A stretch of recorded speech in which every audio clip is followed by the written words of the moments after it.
Hello, everyone, and welcome to another episode of Command Labs. This is Copernicus here, your Command Labs professor, so to speak. Anyway, first of all, I would like to ask, please subscribe. We really don't have that many subscribers. We release a video once every week, and we would like to do more. It's usually out on Wednesdays.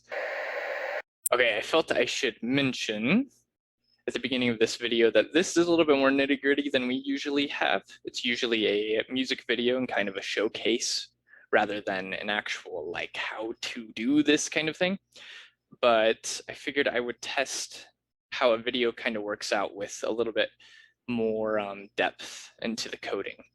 But if you're not really into that kind of thing, go ahead and skip to the next section of this video. I'll leave a timestamp down in the description so that you can kind of jump there for the music aspect of this video.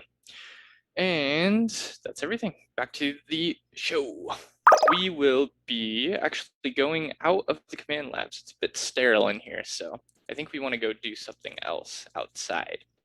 So we're actually going to go to another ship, and we are going to learn how to make shops today. Yay, shops, cool. Okay, yeah, blah. And we are going to figure out exactly how we can do this. Is there just one way? Are there a few ways? Well, the short answer is there are a few ways. So that's what we're going to do today. We're going to need these blocks here just for testing. And all right, let's go to the other ship. Okay, here we are. So we have a couple of shops here that the kind people of this ship have said that we can check out and kind of figure out how they function here. So it looks like this part's under construction, so we can't go over there. But this shop owner here, the person that owns this robot, Dr. Tyrannus, he has kindly let us open his shop here so that we can figure out exactly how it works. Okay, so first of all, there's a couple ways we can go about this. We can either use scoreboards, we can use items, or we can do kind of a combination of both. So let's look at the combination of both first. Let's go over here. We'll start off with the complicated one. So this one here, basically what this system does is when I hit this button, it will take away 1 glowstone dust, and it will give me 20 oxygen. If you look over there, I'm kind of poor. I have negative 560 oxygen. I don't even know how I'm still alive. Ooh. But if we want to speed that up, we can also use the other ones. So 1 block is 80 oxygen in this system, and 4 blocks are 400 oxygen. So let's get us into the positive real quick so that we're not money deficient. Ooh. Okay, there we go.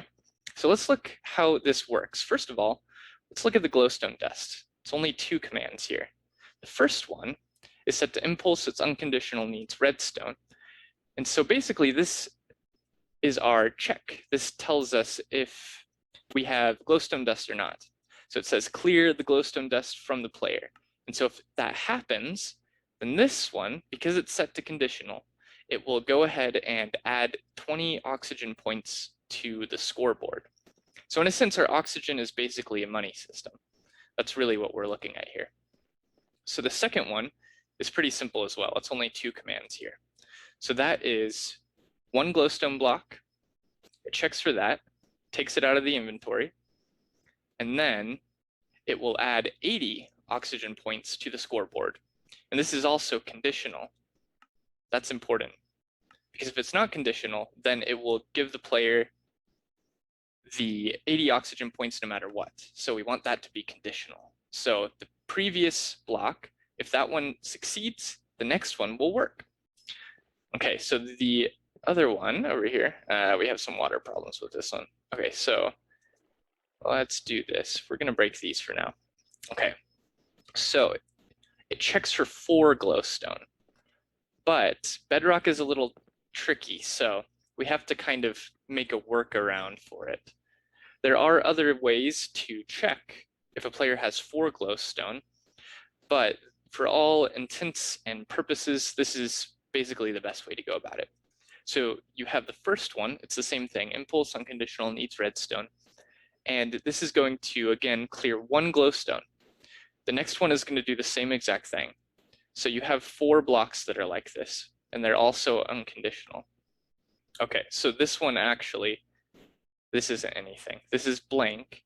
And the reason why is because when we go up to here, this is our 4th glowstone check. So we got 1, 2, 3, this one's blank, and then our 4th glowstone. So when our 4th glowstone checks out, once it detects that we've lost 4 glowstone, then because this is conditional, that means it will give us the 400 oxygen points after that.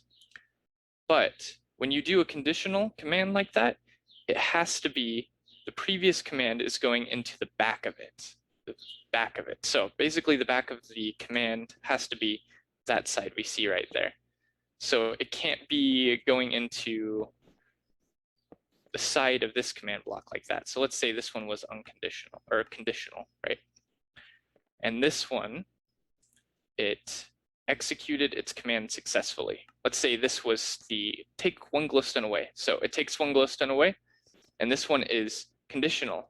So can it execute? No, it can't. It won't execute it because this command is not going into its back, we could say. But if it was set up like this, that would be perfect.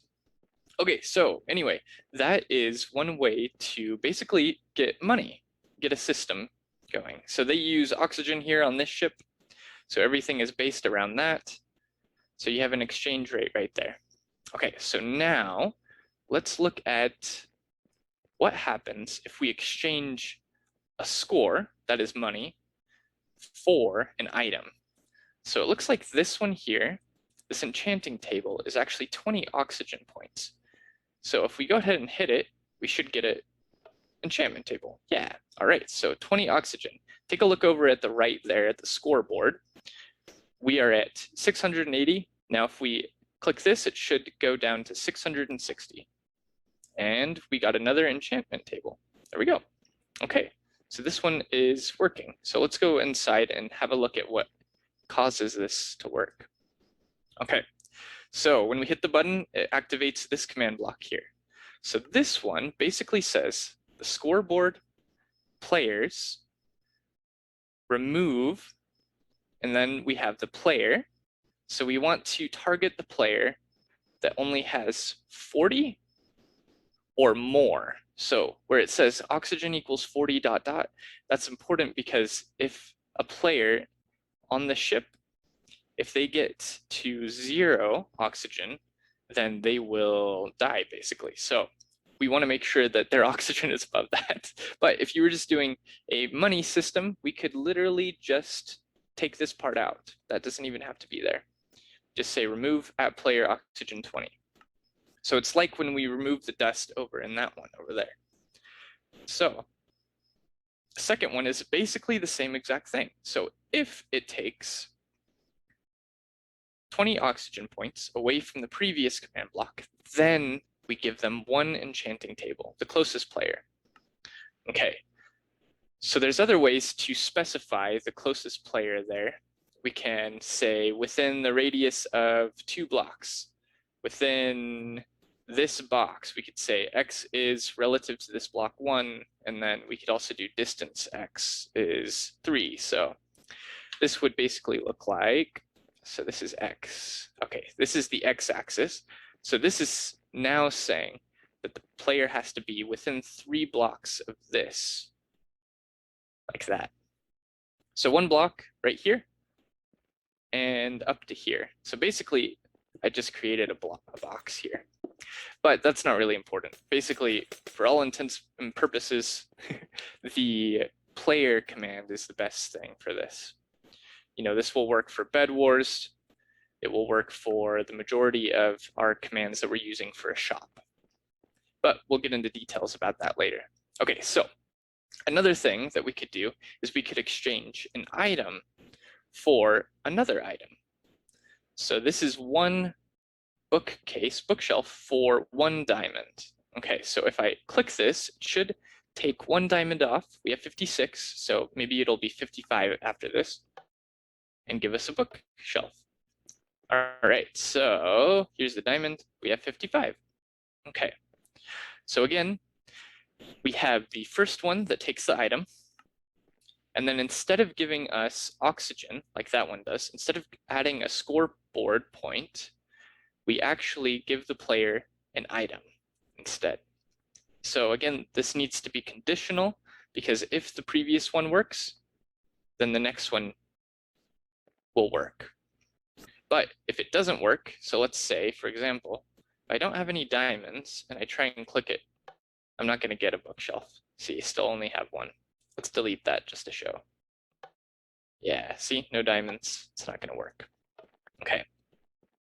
So let's go to another option here. We have some command blocks on the side here, and this is actually how Dr. Tyrannus's robot works. So let's see here. We go into the dialogue. We could get 1 hoe for 1 diamond sword for 2 diamonds, or it looks like this one's kind of backwards. We could get 40 oxygen for 1 glowstone dust. And basically what we have here is a operation that each time you click a button, it will fill a block with redstone. So that's how he kind of has this shop set up here. So if you click one button, it'll put a redstone block there, there, or there. So this is where the real exchange happens with those blocks. So let's just take a look here and see if we can make one of these work. Okay, so let's say we wanted to buy this. All right, our diamonds decreased by 1, and he gave us a wooden hoe. All right, so that one works. And 1 diamond sword for 2 diamonds. All right, 2 diamonds less, we got a diamond sword. Excellent. And let's see, 1 gold dust for 40 oxygen. That's a way better deal than over there. Okay, let's test that one more time. Let's look over here at our oxygen points on the side. And let's see if it gives us the 40 oxygen. Yeah, it does. Okay, so excellent. Everything's working properly. Okay, so another thing that we might note with an NPC is that we have a typing box here. So we can kind of make them say whatever we want, like, hello, welcome, traveler, I hate you, or something like that. Or we can make them say, I love you, please come back to my shop. Anyway, this is basically the simplest command that you're going to get for a shop. Just filling a thing with a redstone block. And you want to make sure it's on button mode. That way, when players interact with the NPC, they're able to actually click on the button. So for example, we could go here to survival. Okay, so, and we come up and we can still hit the buttons easily. But this is what it will look like in survival. You can't edit any of this. You can just click the buttons and interact with them in that way. And let's go ahead and go back to creative. Ugh, I cannot multitask at all. Okay, so when we hit that first button, the one that gave us the wooden hoe here, basically it creates a redstone block right above it here. You can see there isn't one there. The reason is because the first command that it activates, impulse unconditional needs redstone, destroys the redstone block. So this is important because if we don't have this, we won't be able to buy it more than once. However, if you have special items, that might be appropriate for that. You might want to use that. I also made this so that it stacks upward, so it's a little bit easier and more condensed in that way. So the first one on all of these fills the block above it with air. The next one, unconditional, chain, always active, it's just like the same shop. It's the same thing that we did with the button. You just take a diamond out, and then the action, of course, conditional, and we give the player a wooden hoe. And because it's facing into the back of this one, it's the condition of this one will be completely fine for that. Okay, so to the next one. If you remember, for this, we actually had to use 2 diamonds. So again, in Bedrock, we kind of have to be a little bit clever with the way we do more than one item. So if you remember over here when we had 4 glowstone, we had to go through a whole maze of adding 1 block for every glowstone block. So This method isn't too great if you need to make something that's very expensive, but it's probably the best for all intents and purposes for like Bed Wars or something like that. Okay, so you have one diamond block there, the next diamond block there, and then this one being conditional will give the player the diamond sword. Okay, and of course the last one, which was to give the player oxygen. It looks a little bit different. So, of course, the first one fills it with air, and then the next one takes the glowstone dust out, and the last one, it adds to the closest player 40 oxygen points. So that is basically everything. And I'm sure there's some other details that we can cover later on for a more complex shop. Any questions that you have about the commands we covered today, let me know in the comment section below. And if there's any commands that you're very confused about, then also let me know in the comment section below. Question that I have for you all today: what is your favorite block to build with in Minecraft? And also, why is it your favorite block? I'll tell you, mine is probably the command block, obviously. I would not be a very good coder if I said anything else. And don't forget to subscribe, like, and hit the notifications bell. That is Copernicus out. Bye!